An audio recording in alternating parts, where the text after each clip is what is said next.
Hi guys, నేనైతే ఇప్పుడు vegetable cutter నేను రివ్యూ చేయబోతున్నా. నాకైతే అక్కడ హ్యాండిల్ ఒకటి రాలేదు. అంటే ఆలూని లాస్ట్ వరకు స్లైస్ చేస్తే పట్టుకోవడానికి పైన హ్యాండిల్ లాగా ఒకటి ఉంటుంది కదా, అది ఉందని చెప్పి నేను ఆర్డర్ చేశాను. కానీ నాకైతే రాలేదు. తీరా ఆర్డర్ వచ్చిన తర్వాత ఓపెన్ చేసి చూశాను గాయస్, బనానా చిప్స్కి వచ్చింది తిప్పలు. బట్రీ ఉంది, బనానా చిప్స్ చేసుకుందామంటే ఆర్డర్ చేశాను.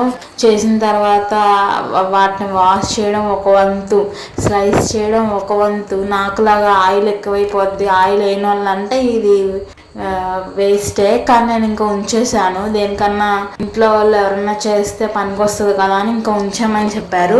బనానా చిప్స్ అయితే వచ్చాయి గాయస్, లేకపోతే చాలా ఆయిల్ పీల్చేసాయి. ఇంకా తెలిసిందే కదా చిప్స్, అదొక్కటి రాలేదు. ఇంకా నేనేం రిటర్న్ ఇవ్వలేదు. నాకు 401 రూపీస్ పడింది, 30 రూపీస్ క్యాష్ బ్యాక్ వచ్చింది. దసరాకి ఆర్డర్ చేశాను.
అది నొక్కినప్పుడు తియ్యి.